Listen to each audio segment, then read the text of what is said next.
السلام علیکم ورحمۃ اللہ وبرکاتہ۔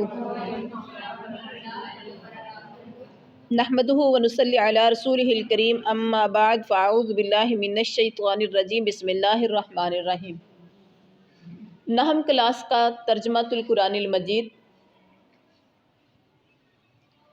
کی جو ہم سورت پڑھنے جا رہے ہیں سورہ لقمان ہے۔ لقمان، قاف کے اوپر قلقلہ کریں گے نا، لقمان، تو ہم کیا پڑھتے ہیں؟ لقمان، غلطی کرتے ہیں، لقمان پڑھتے ہیں نا، تو جبکہ لقمان ہے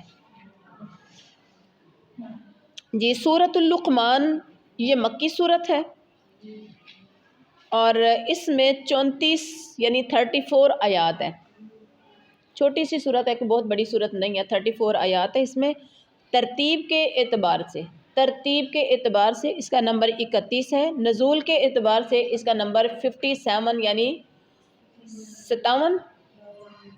57 ہے۔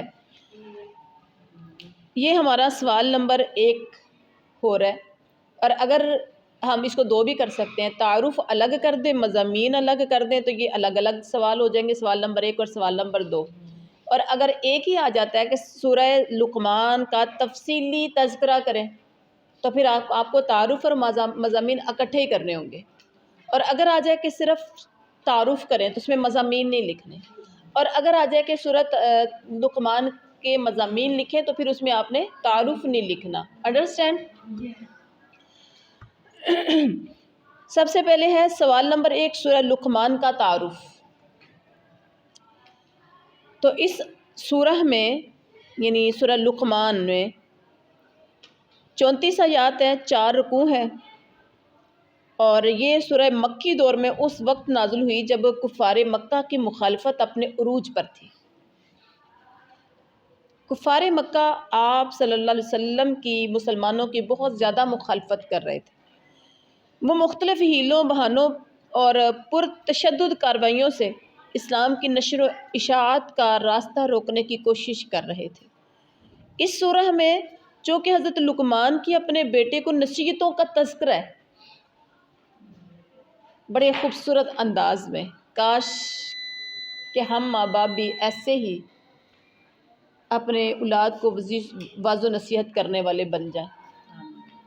عام طور پر ہم واعظ و نصیحت کرتے نہیں ہیں۔ بچہ غلط کام کرتا ہم اس مارتے ہیں، بچے سے کوئی غلطی ہو گئی تو ہم اس کو تنقید کرتے ہیں، کرٹیسائز کرتے ہیں، تم ایسے ہو، تم ویسے ہو، تم نے تو ایسا ہونا ہی نہیں ہے۔ اب آپ ایک بات ذہن میں رکھیں، آپ اسٹوڈنٹ ہیں یا آپ ایک مدر ہیں، کوئی بھی ہیں، آپ یہ بات ذہن میں رکھیں کہ جب ہم سب کسی کو کرٹیسائز کرتے ہیں، تنقید کا نشانہ بناتے ہیں، اور ساتھ یہ کہتے ہیں کہ تم تو ایسا کرنا ہی نہیں ہے، تم نے تو ایسا ہونا ہی نہیں ہے، تم تو یہ کام کر ہی نہیں سکتے، ٹھیک ہے، تو پھر جس کو بھی تنقید کی جائے وہ تنقید آپ مجھے کریں یا تنقید میں آپ کو کروں، یا ہم کسی اپنے بچے کو کریں یا بہن بھائی چھوٹے کو کریں، کسی کو بھی کریں، وہ کہتا ہے جب میں ہوں ہی ایسا تو میں ان کو بن کے دکھاؤں گا، ٹھیک ہے، کیونکہ انہوں نے میرے بارے میں ایک گول سیٹ کر لیا ہے کہ جی یہ ایسا ہی ہے، جیسے کہتے ہیں نا ہم، تجھے تو ہدایت آنی نہیں ہے، تجھے تو عقل آنی نہیں ہے۔ اور ایسا بھی ہوتا ہے کلاس میں ایک سم ٹائم نہیں، بہت سے ٹیچرز کی ایسی عادت ہوتی ہے، وہ کہتے ہیں تم تو ہو ہی نہ لائق، تم نے تو پڑھنا ہی نہیں ہے، نہیں تم نہیں پڑھ سکتے۔ بچہ کہتا ہے اچھا چلے میں نہیں پڑھ سکتا، اچھا میں نہیں پڑھ، فلاں ٹیچر بھی مجھے کہتا ہے تم ایسے ہی ہو۔ سم ٹائم بچہ کی کوئی ایک آدھی شرارت دیکھ کے ہم کہتے ہیں تم بدتمیز ہو، اور تم ہو ہی بدتمیز، تم ٹھیک ہو ہی نہیں سکتے ہو۔ بچہ کہتا ہے اچھا، پوری کلاس کے سامنے مجھے بدتمیز بنا دیا، ہر کوئی مجھے بدتمیز کہتا ہے، شاید میں بدتمیز ہی ہوں گا، پھر میں نے کون سا ٹھیک ہونا ہے؟ وہ کوشش نہیں کرے گا۔ بچہ بدتمیز ہے، آپ اسے کہیں کہ آپ ٹھیک ہو سکتے ہو، آپ ٹھیک ہو جائیں گے، کوئی مسئلہ نہیں ہے، آپ بہت اچھے بچے ہو، آپ پڑھ سکتے ہو، آپ کا دل دماغ بالکل ٹھیک ہے، آپ بہت پڑھنے والے شکل سے نظر آتے ہو، اور آپ پڑھ سکتے ہو۔ تو بچہ اگر تھوڑا بھی پڑھنے والا ہوگا، اس کے اندر شوق نہیں بھی ہوگا، جب اس کو ایک حوصلہ مل جاتا ہے، پیچھے سے موٹیویٹ کر دیا جاتا ہے اس کو تو وہ پھر اس طرح کا بننے کی کوشش کرتے ہیں۔ دو ڈائیاں ہیں آپ کے پاس، ایک اچھی اور ایک بری، دونوں میں سے جدھر چاہیں آپ بچے کو ڈال سکتے ہیں نا، کریٹیسائز کر کے غلط بنا سکتے، ہر بات پہ تنقید کر کے آپ اس کو غلط راستے پر لے کے جا سکتے، اور اچھی واضح نصیحت کر کے اس کو اپریشیٹ کر کے اس کو محبت اور پیار دے کے آپ کامیاب راستے کی طرف بھی لے کے جا سکتے۔ تو یہاں لقمان نے اپنے بیٹے کو جو نصیحتیں کی ان کا تذکرہ ہے، اس لیے سورہ کا نام سورہ لقمان رکھا گیا ہے۔ حضرت لقمان اہل عرب کے بڑے عقل مند اور دانشور کی حیثیت سے معروف تھے، یہ کوئی نبی نہیں تھے، بڑے عقل مند اور دانشور کی حیثیت سے تھے۔ ان کی حکیمانہ باتوں کو اہل عرب بہت وزن دیتے تھے، یہاں تک کہ شاعروں نے اپنے اشعار میں ان کا ایک حکیم یعنی دانا کی حیثیت سے تذکرہ کیا۔ قرآن کریم نے اس صورت میں یہ واضح فرما دیا کہ لقمان جیسے حکیم اور دانشور جن کی عقل و حکمت کا تم بھی لوہا مانتے ہو، جن کی عقل و حکمت کا تم بھی لوہا مانتے ہو، وہ بھی توحید کے ہی قائل تھے۔ کہ کس طرح سے انہوں نے کہا کہ اپنے بیٹے کو کہا کہ لا تشرک باللہ، اللہ کے ساتھ شرک نہ کرنا، اس کا مطلب وہ توحید والے تھے۔ انہوں نے اللہ تعالیٰ کے ساتھ کوئی شریک ماننے کو ظلم عظیم، اور کیا کہا؟ شرک بہت بڑا ظلم ہے، ان الشرک لظلم عظیم، شرک بہت بڑا ظلم ہے، اور اپنے بیٹے کو نصیحت کی تھی کہ تم کبھی شرک نہ کرنا۔ اس سورہ کی تمہید میں یہ بتایا گیا ہے کہ کس قسم کے لوگ اس کتاب پر ایمان لائیں گے اور کس قسم کے لوگ اس سے اعراض کریں گے، منہ موڑیں گے، کس طرح کے لوگ ایمان نہیں لائیں گے۔ اسی طرح سورت کی تمہید میں یہ بھی بتایا گیا کہ کس قسم کے لوگ اس برکت و رحمت سے فائدہ اٹھائیں گے اور کون سے لوگ اس سے محروم رہ جائیں گے۔ اسی طرح سورہ میں انفس و آفاق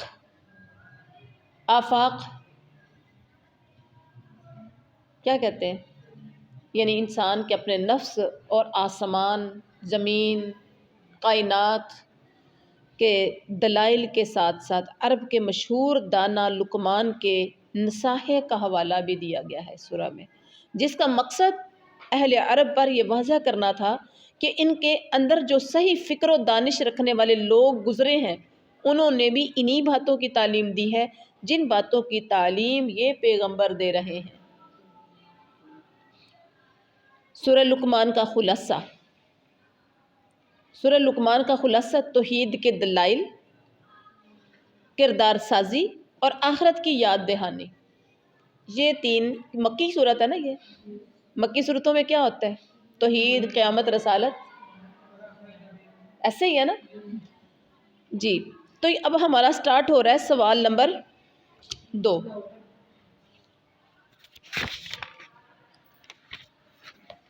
سوال نمبر 2 ہے سورہ لقمان کے اہم مضامین۔ میں نے بتایا تھا اگر ایک آ جائے، تعارف آ جائے، تو آپ نے یہاں تک لکھنا ہے، اور اگر مضامین بھی ساتھ آ جائے تو پھر یہ آپ نے الگ سوال بنا لینا ہے۔ سوال نمبر 2، سورہ لقمان کے اہم مضامین، ان کی ہیڈنگ کے ساتھ آپ نے، جو کہ ٹیکسٹ بک جو ریئل بک ہے اس میں ہیڈنگ نہیں دی گئی، پوائنٹس نہیں بنائے گئے۔